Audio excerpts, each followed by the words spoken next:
Assalamualaikum warahmatullahi wabarakatuh. Waalaikumsalam warahmatullahi wabarakatuh. Alhamdulillahirabbil alamin. Alladzi 'allama bil qalam, 'allamal insana ma lam ya'lam. Asyhadu an la ilaha illallah wahdahu la syarika lah. Wa asyhadu anna Muhammadan 'abduhu wa rasuluhu la nabiyya ba'da. Alladzi ballagha ar-risalah wa 'adda al-aman wa nasaha al-ummah. وقال تعالى في كتابه الكريم أعوذ بالله من الشيطان الرجيم واعتصموا بحبل الله جميعا ولا تفرقوا واذكروا نعمة الله عليكم إذ كنتم أعداء فألف بين قلوبكم فأصبحتم بنعمته إخوانا. Alhamdulillah, segala puji milik Allah Subhanahu wa taala. Salawat dan salam kepada Rasulullah sallallahu alaihi wasallam. Alhamdulillah.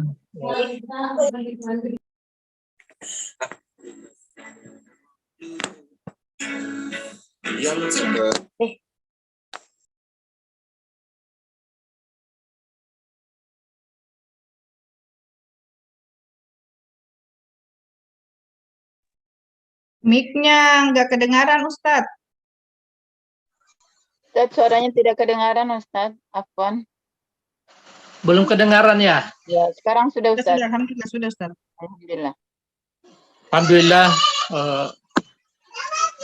meskipun baru saja penyampaian tadi malam dan mencoba mau melakukan murojaah pendalaman tadi pagi sampai masuk Zoom ini, tapi tiba-tiba Bapak Pemimpin Umum minta saya untuk memberikan arahan di Gunung Tembak dan minta waktu yang agak panjang. Betul-betul saya tidak mempersiapkan dengan baik, tapi mudah-mudahan garis-garis besar dari materi Al-Jamaah ini bisa saya sampaikan, karena ini materi jati diri sejak awal Hidayatullah yang disebut dengan Al-Jamaah atau juga biasa disebut dengan Al-Imamah. Sebelum lanjut, ini sebagai wawasan ibu-ibu murabbiah di seluruh Indonesia, penggunaan kata imamah itu adalah sebuah keberanian dari Hidayatullah. Tidak ada organisasi atau al-harakah di Indonesia ini yang menggunakan kata imamah. Ya, semua ya paling banyak menggunakan kata amir atau kepemimpinan atau al-jamaah itu sendiri. Karena istilah al-imamah atau al-jamaah itu sudah lama diklaim atau bahkan identik dengan Syiah. Bahkan imamah itu masuk dalam rukun pergerakan Syiah. Nah, sehingga pernah banyak di antara kader-kader Hidayatullah yang mempertanyakan apakah memang Hidayatullah ini ada hubungannya dengan Syiah. Kok berani menggunakan kata imamah dalam kepemimpinannya. Ini perlu dijelaskan. Justru kita menggunakan kata imamah itu dalam rangka untuk mengembalikan istilah ini kepada Ahlus Sunnah wal Jamaah yang sudah lama diklaim oleh Syiah. Jadi istilah imamah ini adalah hasanah Islam, asul Ahlus Sunnah wal Jamaah. Ada ayatnya. Kalau ditanya mana ayatnya? A'udzubillahi minasyaitonirrajim wa ja'alna minhum a'immatan yahduna bi amrina lamma sabaru wa kanu bi ayatina yuqinun. Jadi kami ja'alna menjadikan imam-imam ya, atau pemimpin-pemimpin atau sifatnya atau gerakannya namanya imamah. Jadi ini ayat. Dan juga dari Umar bin Khattab itu dua versi. Jadi la islama illa bil jamaah, la jama'ata illa bil imamah. Ada juga redaksinya seperti itu. Ada juga la islama illa bil jamaah, la jama'ah illa bil imarah. Tapi sebenarnya lebih tepat kata imamah. Kalau imarah itu sebenarnya urusan-urusan yang sudah bersifat teknis. Dalam Nabi mengutus sahabat-sahabatnya untuk menjadi amir atau gubernur di sebuah kawasan. Itu amir. Itu yang pertama ya. Yang kedua, hampir semua pembahasan tentang jamaah dimulai dari surah Ali Imran ya. Surah Ali Imran ayat 101 kalau saya tidak salah.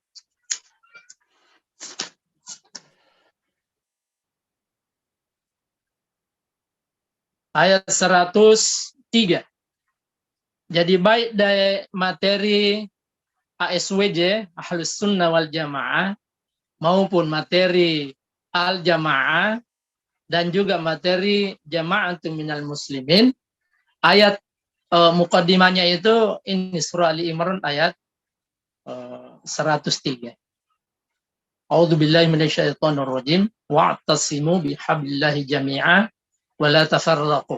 Nah, di situ kenapa kuat sekali ayat ini bahwa yang dimaksud adalah jamaah karena Allah di situ fil amar wa la tafarraqu, perintah untuk tidak berfirqah, tidak bercerai, tidak friksi-friksi dalam gerakan dakwah. Wa'tasimu bihablillahi jami'a, artinya berpegang teguhlah kepada tali Allah secara berjamaah.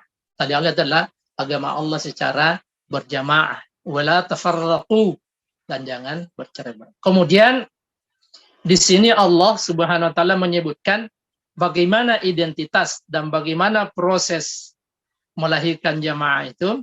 Nah, ini intinya berjamaah itu. Fa'allafa baina qulubikum fasbahtum bi ni'matihi ikhwana. Jadi itu jamaah itu diproses dari ta'liful qulub. Ta'liful qulub, menyatunya hati.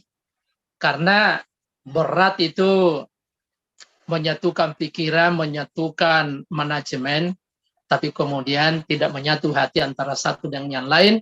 Dan inilah yang paling dijaga oleh Allah yarham Abdullah Sa'id ya. Jangan sampai terjadi firqah. Jangan sampai terjadi kelompok-kelompok. Jangan sampai terjadi friksi-friksi dalam baga hidayatullah ini. Ini yang paling dijaga. Maka instrumen untuk menjaga ta'liful qulub itu banyak sekali dilakukan silaturahim. Ya, dulu zaman bila saya itu ada silaturahim tingkat daerah, ada silat gab, kemudian tiap tahun silat nas, dalam rangka itu menjaga ta'liful qulub, ya, menyatukan hati. Dan panjang pembahasannya ini menyatukan hati, tentu saja dimulai dari pembahasan al-alaq. Di situ orang bisa menyatu ketika semua basis nilainya adalah bismi rabbik. Nah, ketika dulu ada fenomena ini kader Makassar, ini kader Surabaya, ini kader Balikpapan, ini kader Jakarta dan seterusnya, itu betul-betul pemimpin umum hari ini bekerja keras untuk itu. Ya, karena yang dibutuhkan bukan ikatan asobiyah, tapi ikatan hati. Hati yang dimaksudkan adalah hati yang tercerahkan, ya, yang telah tunduk kepada tunduk kepada Allah Subhanahu wa taala. Sudah iyyaka na'budu wa iyyaka nasta'in. Sudah Allah tempat menghambanya dan Allah tempat meminta pertolongan. Nah, kemudian ibu-ibu bisa memperkaya, dan ini tidak masuk di jadwal bayani ya. Bisa dibuka surah Al-Ahzab, ada jamaah juga yang disebutkan dalam Al-Quran, jamaah berkumpul secara fisik, ya, berkumpul secara fisik, tapi kemudian hati mereka berantakan satu dengan lain. Tahsabuhum jami'a wa qulubuhum syatta. Kau melihat mereka itu bergabung, bersatu, ya, tapi sesungguhnya hati mereka itu berpecah antara satu dengan yang lain. Nah, inilah mungkin gambarannya koalisi-koalisi itu, ya. Koalisi-koalisi. Dan juga kami dari HMI merasakan betul itu. Kita kumpul dalam satu wadah besar, tapi kalau sudah mau pemilihan, itu gontok-gontokan, memperjuangkan kandidat-kandidatnya. Pernah juga di Hidayatullah ini 2 kali periode itu, mengusung kandidat, dipilih, ini banyak suaranya dan seterusnya. Itu hampir tergelincir itu, tahsabuhum jami'a wa qulubuhum syatta. Ini kadernya itu. Kita sudah 2 munas, ya, tidak ada lagi istilah usungan kandidat-kandidat. Pokoknya diserahkan kepada pemimpin umum, ini orang-orangnya terserah Bapak pemimpin umum memilih, ya, menurut kondisinya yang terbaik untuk menakodai kepengurusan yayasan. Nah, juga saya sampaikan di sini, sesungguhnya dalam pergerakan Islam, pemilihan itu sebenarnya tingkat imam saja, tingkat imamah kubur, imamah organisasi, ya. Ya, pemilihan Abu Bakar, Umar, Utsman, Ali, di situ krusialnya di situ. Yang ke bawah itu, yang sekarang itu namanya DP, DMP, DM, DPP, itu sebenarnya sudah wilayah otoritas imam. Tapi sangat tawadu pemimpin kita itu bukan terlanjur, ya, dengan sikap beliau membangun manajemen Hidayatullah ini, kita pemimpin kolektif, semuanya harus dimusyawarahkan. Padahal sesungguhnya kewenangan itu ada sama imam. Itu alhamdulillah kita sudah menemukan pola manajemen. Ini baru pengantar-pengantar besarnya, ya. Jadi hati disatukan, dan kemudian ada kelompok lain yang juga menyatu secara fisik, tapi kemudian berpecah hatinya satu dengan lain. Dan inilah yang organisasi temporal, ya, tergantung kepentingan. Tahsabun jami'a wa qulubuhum syatta. Kalau sama kepentingannya bersatu, kalau beda kepentingannya bubar lagi. Itu betul yang tergambar dari partai-partai politik yang kita lihat hari ini. Itu, ya, yang ini pembahasan besarnya, bahwa kewajiban berjamaah dan dilarang berfirqah, dan selanjutnya berjamaah itu modelnya 2. Yang pertama, jamaah yang utuh solid karena menyatu hatinya antara satu dengan yang lain. Yang berikutnya, jamaah yang menyatu fisik tapi mereka berpecah satu dengan lain. Istilahnya itu seperti yang keluar di belakang kambing itu, menyatu keluarnya sampai di luar berpecah, berantakan satu dengan yang lain. Yang kedua, tentang struktur kepemimpinan. Nggak tahu dibayang ke berapa, ya. Atiullaha wa atiur rasul wa ulil amri minkum. Jadi pemimpin Hidayatullah itu, pemimpin tertinggi Hidayatullah bukan di ulil amri. Dia itu pengganti Nabi. Dia pengganti Nabi. Atiullah, atiur rasul itu bisa kotak kecil, di situ imam. Karena salah satu di antara fungsi Nabi adalah imam. Baru kemudian di bawahnya imam itu adalah ulil amri. Ulil amri itu 2, ibu-ibu yang saya hormati. Ada ulil amri departemental, ada ulil amri secara teritorial. Yang kita bahasakan, departemen di DPP itu sebenarnya ulil amri departemental. DPW itu ulil amri teritorial. Kemudian MMP ulil amri, ya, program Murabiyah. DMP ulil amri program perkadera untuk bapak-bapak. Jadi ulil amri itu pembagian tugas, urusan-urusan. Nah, coba lihat. Perhatikan ibu-ibu ayat ini. Ya ayyuhalladzina amanu atiullah atiur rasul walil amri minkum. Fa in tanaza'tum fi syai'in, bila kamu berbeda pendapat hal-hal besar maksudnya, farudduhu ilallahi wa rasuli. Nah, menariknya ayat ini kalau dikaji. Struktur ketaatan itu 3. Allah, Rasul, ulil amri. Tapi kemudian ketika untuk menyelesaikan persoalan besar, dicabut ulil amrinya. Coba lihat. Fa in tanaza'tum fi syai'in farudduhu ilallahi wa rasuli. Tidak ada wa ulil amri. Nah, kenapa ibu-ibu? Tidak ada ulil amri di situ. Banyak pembahasannya. Tapi yang bisa kita tangkap bahwa ulil amri tidak hadir di situ karena penyelesaian persoalan besar itu bukan di departemental, bukan di kewilayahan. Dia harus kembali kepada Nabi dan Allah dan Nabi. Nah, ketika tidak ada Nabi, maka kemudian yang berlaku adalah syura. Wa amruhum syura bainahum. Ya, wa amruhum syura bainahum. Bahwa bermusyawarahlah tentang urusan-urusan mereka. Jadi struktur penyelesaian masalah secara besar Allah, Rasul, syura. Tapi kemudian struktur ketaatan tadi ulil amri, Rasul, Allah. Allah, Rasul dan ulil amri. Jadi betul-betul syura itu syariah.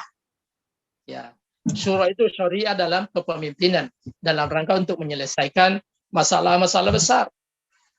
Ya, makanya hidayatullah itu sudah benar adanya. Ya, ada Al-Quran, ada hadis, ada juga otoritas pemimpin. Tapi kalau hal-hal yang akan mengambil keputusan besar untuk kemaslahatan umat yang tidak tercantum langsung dalam Al-Quran dan As-Sunnah, maka kemudian caranya adalah bermusyawarah. Nanti sih kita bahas ya bagaimana bermusyawarah itu. Ya. Ini strukturnya ya. Tadi itu identitas jamaah. Yang kedua adalah struktur kepemimpinan. Allah, Rasul, di hidayatullah, Rasul itu pemimpin di sampingnya Rasul. Dan kemudian di bawahnya adalah ulil amri. Di bawah ulil amri adalah umat-umat yang dipimpinnya. Nah, itu ya struktur. Kemudian pengambilan keputusannya itu strukturnya 2 saja. Allah, Rasul, tapi sudah tidak ada Rasul, tidak kembali kepada amir, kembalinya kepada syura.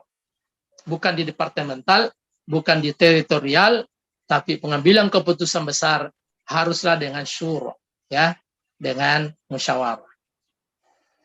Nah, kita masuk tentang syura. Pengambilan keputusan, ya, pengambilan keputusan dalam Islam.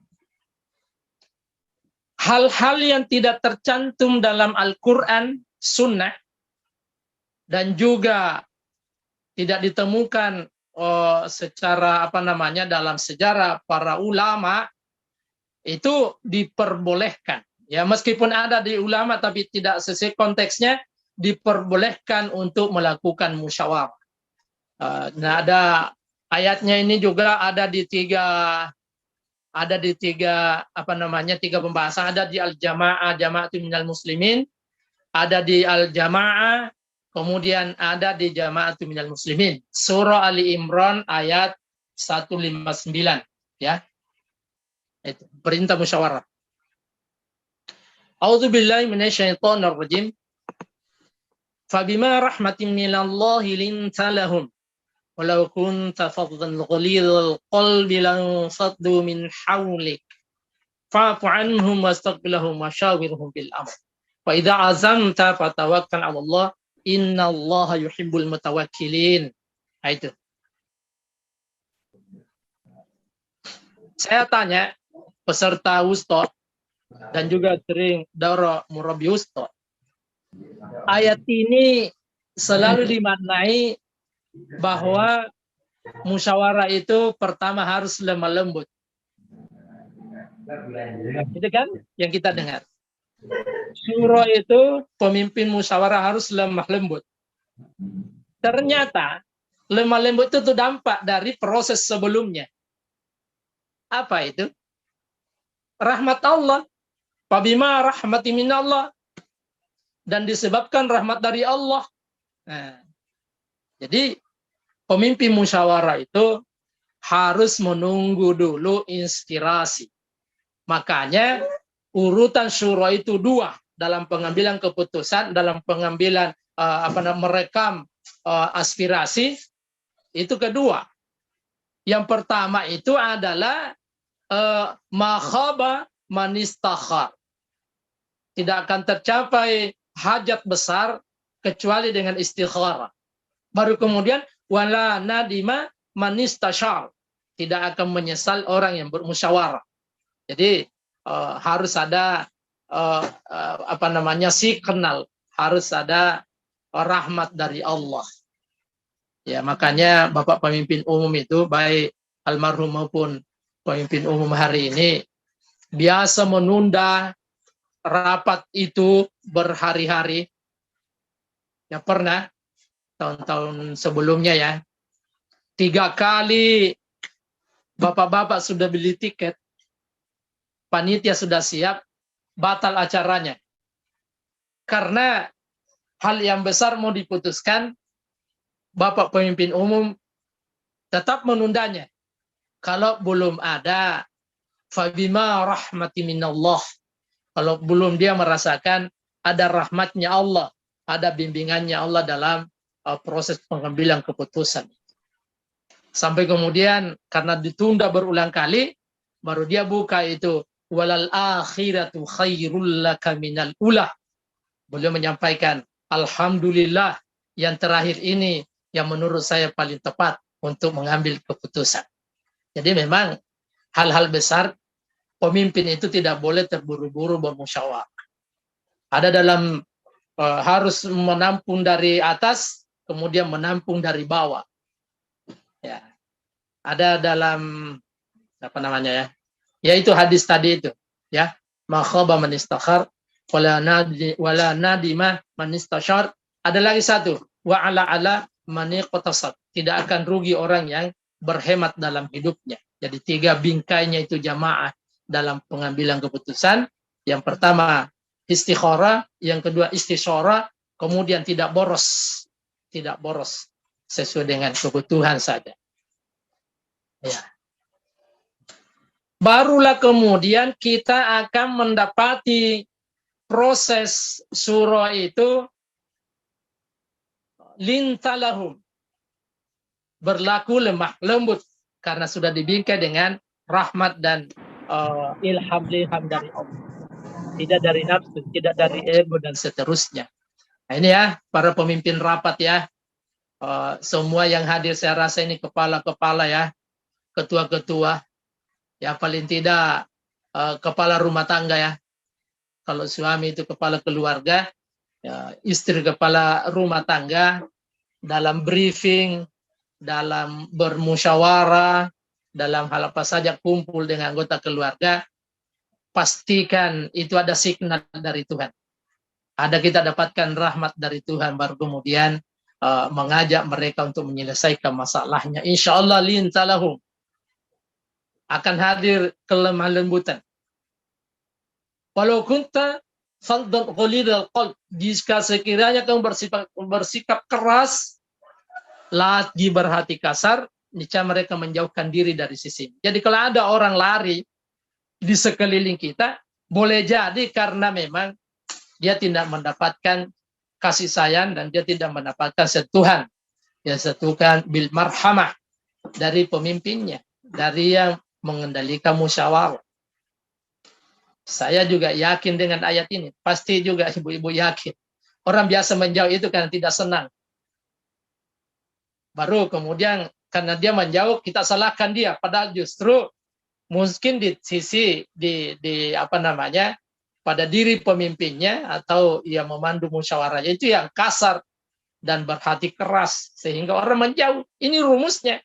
Kalau ada orang menjauh, ya mari kita introspeksi diri, mari kita muhasabah. Jangan sampai karena kata-kata kita, perlakuan kita, justru orang itu menjauh. Akhirnya kita salahkan mereka, justru kesalahan itu dari kita. Nah, saya kutipkan satu pendapat ulama, saya juga sampaikan kemarin di Karambugis ketika pengajian malam Jumat.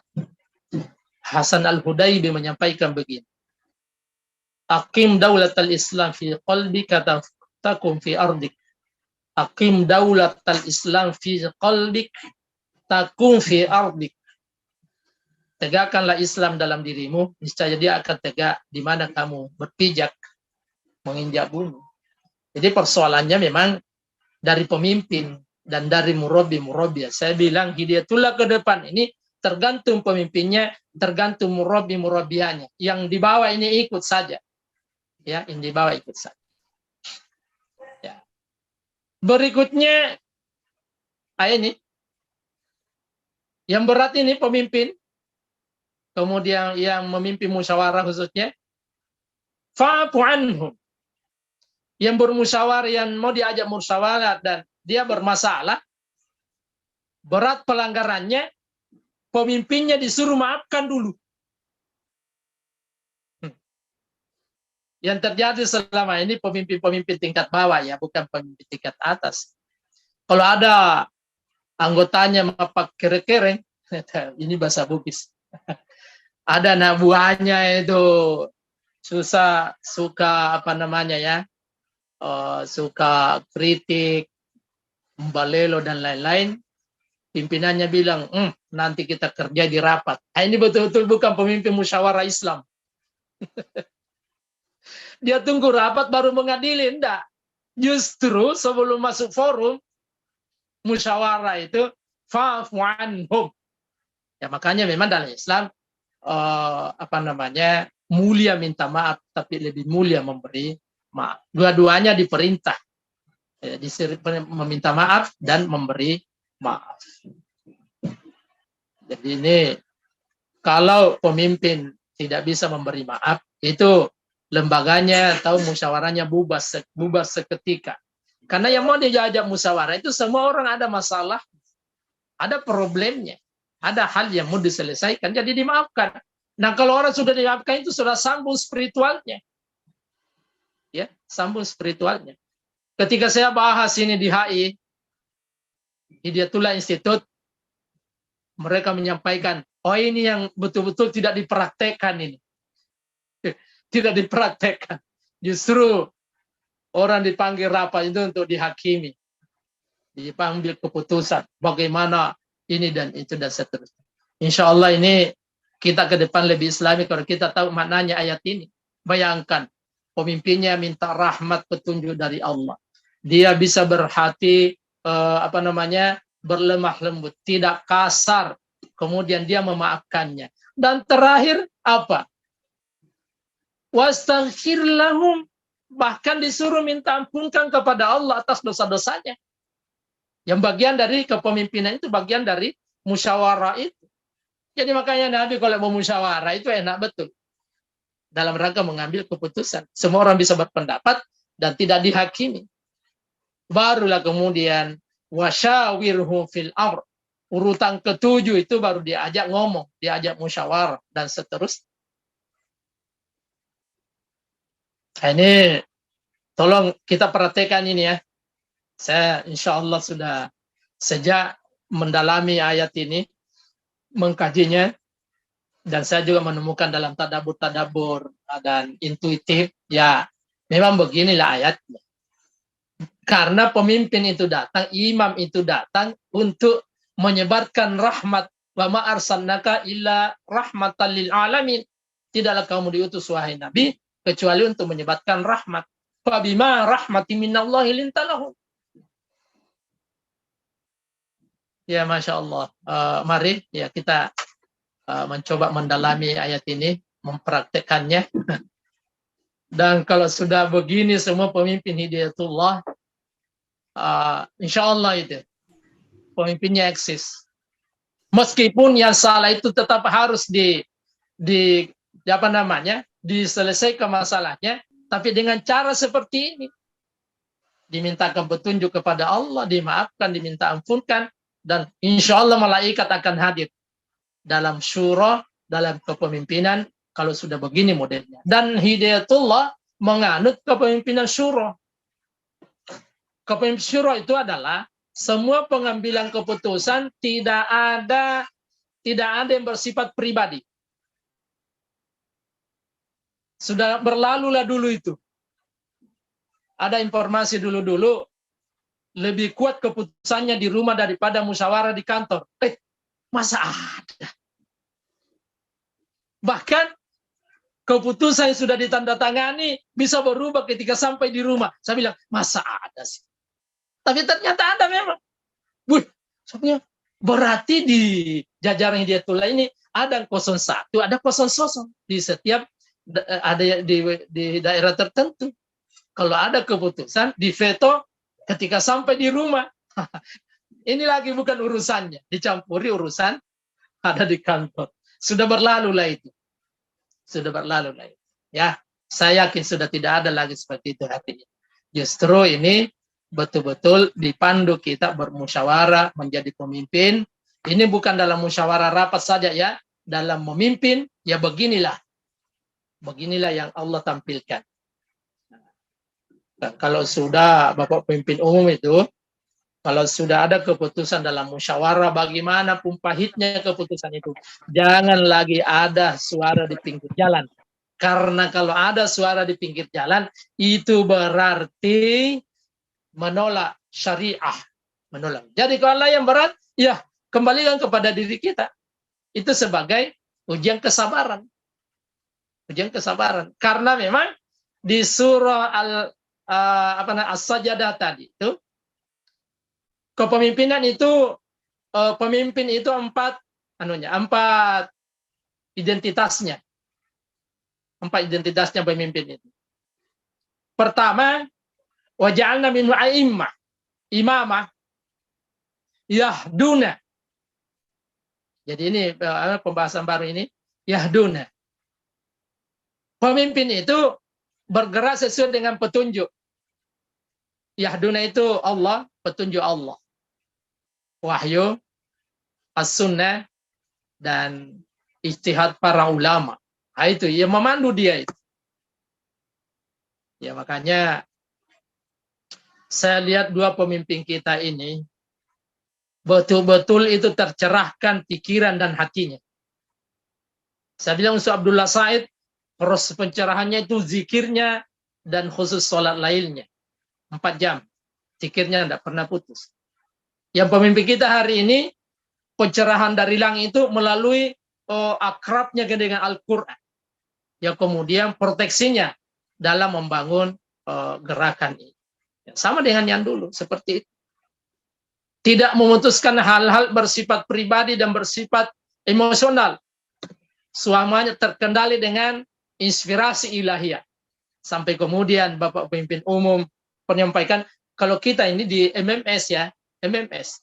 Kalau kita meninggal ini, masihkah ada orang seperti kita di belakang kita ini? Memutuskan sesuatu, dimusyawarahkan dulu, mintakan petunjuk dulu, mana yang pas, mana yang harus ditunda dulu. Masihkah ada orang seperti kita setelah ini? Wah, saya juga berpikir-pikir ini kepada murab dia ya. Setelah 2 orang berlalu ini, Ustaz Abdullah Said, Ustaz Abdullah Muhammad, seperti apa nanti pemimpin Hidayatullah yang ketiga? Wallahu a'lam. Tapi insya Allah, kalau jamaah yang dipelihara oleh Allah, Allah akan menghadirkan pemimpin sesuai dengan zamannya. Maka kita mengenal ungkapan, setiap zaman ada orangnya, dan setiap orang ada zamannya. Ya mungkin berbeda stylenya, tapi harus berbasis kepada wahyu. Yahduna. Yahduna. Kemudian urusannya apa? Bi amrina. Urusannya semua urusan Allah, jadi khalifah. Sampai pemimpin umum menyampaikan tadi, menyampaikan jam 12 malam, tadi malam saya belum bisa tidur. Untuk memikirkan bagaimana silatnas itu. Ini namanya bi amrina. Totalitas berpikir untuk jamaah. Tidak cukup di situ. Yang ketiga, lama sabaru. Dibutuhkan kesabaran tingkat tinggi. Kalau tidak sabar pemimpin itu bisa mati mendadak itu. Dari seluruh penjuru ada laporan dan seterusnya. Kalau tidak sabar, ya untunglah karena dia dipandu wahyu, urusannya urusan murni agama, ya dia sabar. Dan yang menolong kesabaran itu wa kanu bi ayatina yuqinun, karena dia yakin di depan ada kemenangan, di depan ada surga, apapun yang merintanginya, hambatan apapun yang menghadang, tetap sabar saja, tetap lewati, karena di depan ada kemenangan, di depan ada surga. Ya makanya orang yang lemah sabarnya itu sesungguhnya karena dia tidak yakin janji-janji Allah ke depan. Makanya di surah Al-Qalam itu Allah memberikan penegasan. Di surah Al-Qalam itu ya, Allah memberikan penegasan. Fasatubsiru wa yubsirun. Kamu akan melihat dan mereka juga melihat. Kamu akan melihat itu berarti jangka panjang. Bi ayyikumul maftun. Yang mengaku benar hari ini nanti dibuktikan siapa sesungguhnya benar. Sesungguhnya siapa yang gila. Itu di surah Al-Qalam. Itu Allah bentangkan terus berjalan dengan penuh kesabaran. Saya yakin orang-orang Hidayatullah ini kalau tidak sabar memang terpental satu-satu itu. Terlalu banyak hal yang menggoda secara internal, secara eksternal, banyak sekali hal yang menggoda. Ya, saya bilang banyak orang Hidayatullah hari ini secara potensial sudah bisa hidup mandiri, ya, sekolah tinggi, penghafal Quran, ahli manajemen, ahli IT dan seterusnya.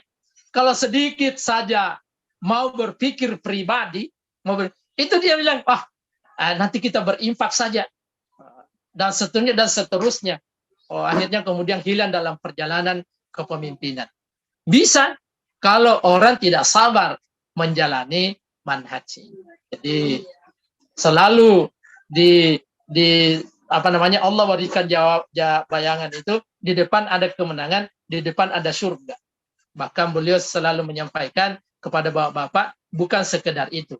Allah juga memberikan janji-janji berupa bidadari, ya, tajri min tahtiha nahar, mengalir air sungai di bawahnya dan seterusnya dan seterusnya. Itu janji-janji bayangannya orang yang bisa bersabar dalam menapaki jalan perjuangan.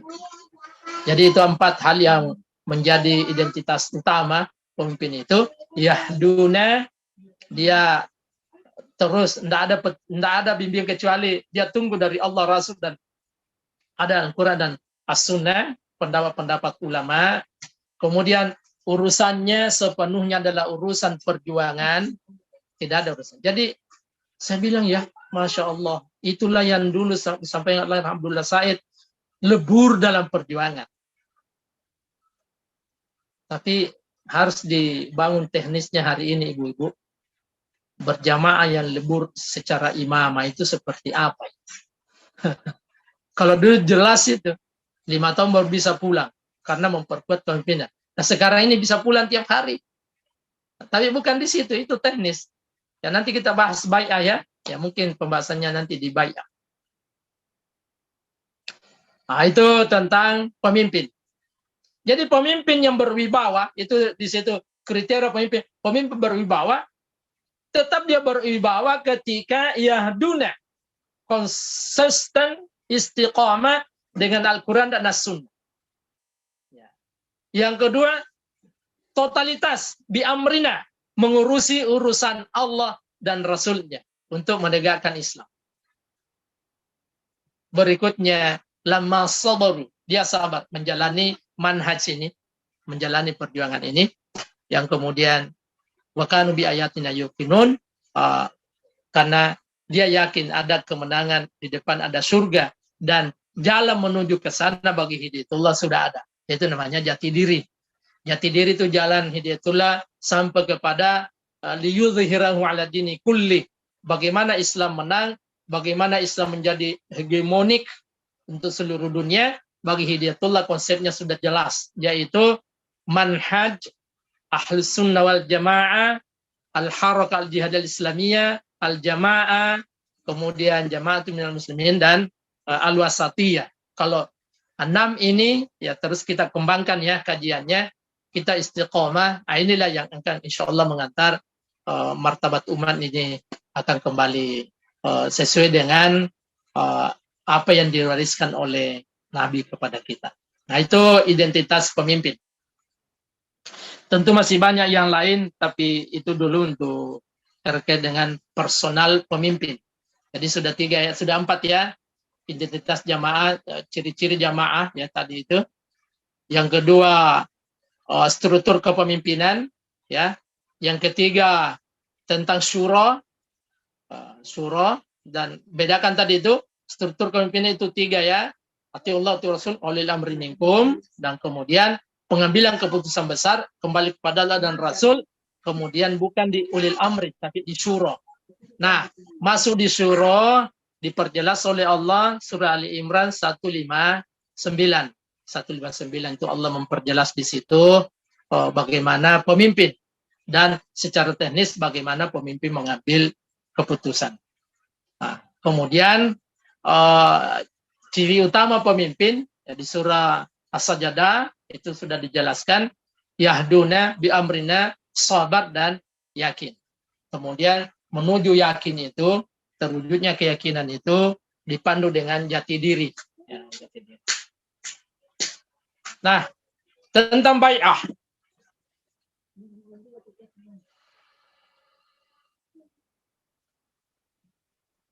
Saya cari dulu ayatnya.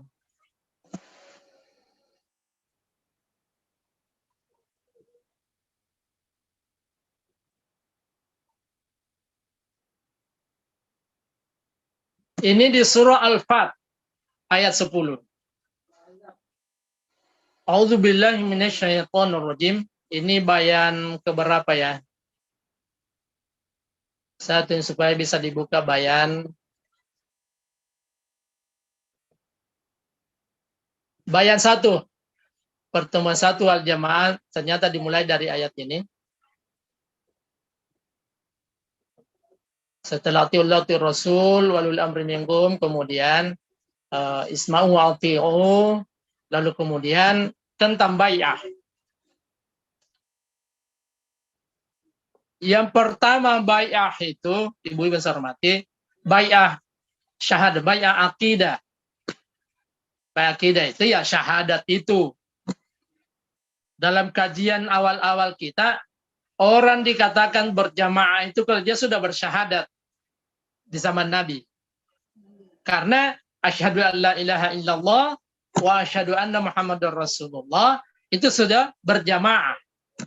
Mengakui Allah Tuhannya, mengakui Rasul sebagai Nabi dan pemimpinnya. Berarti dia sudah berjamaah. Tapi itu belum berjamaah secara struktur formal. Baru berjamaah secara spiritual. Karena di Mekah itu belum ada kepemimpinan sistemik. Belum ada. Baru berkenaan dengan spiritual. Karena Nabi belum menjadi pemerintah. Belum menjadi kepala negara. Nah, baru berjamaah. Jadi kajian kita itu di mana mulai berjamaah? Ya begitu Al-Alaq melahirkan la ilaha illallah Muhammadur Rasulullah. Itu sudah berjamaah. Sudah berjamaah. Namanya bai'ah akidah. Sudah bai'ah di sini. Nah, apa hakikatnya bai'ah? Apa hakikatnya bai'ah, ibu besar hormati? Innal ladzina yubayyi'unaka innama yubayyi'unallaha wa rasul. Yubayyi'unallah. Yadullahi fawqa aydihim. Nah, itu dia. Bahwa orang berjanji setia kepadamu Muhammad, sesungguhnya mereka hanya berjanji setia kepada Allah. Jadi orang yang bai'ah kepada Imam Hidayatullah itu bai'ahnya kepada Allah. Itu tidak boleh main-main. Jadi begitu berbai'ah juga kepada organisasi ini, kepada pemimpin Hidayatullah, imam, itu sesungguhnya dia berjanji setia kepada Allah. Jadi orang yang berjanji setia kepada Nabi, sesungguhnya mereka berjanji setia kepada Allah. Makanya berimamah itu adalah ikatan. Ikatan janji, bai'ah, jual beli. jaminannya adalah surga.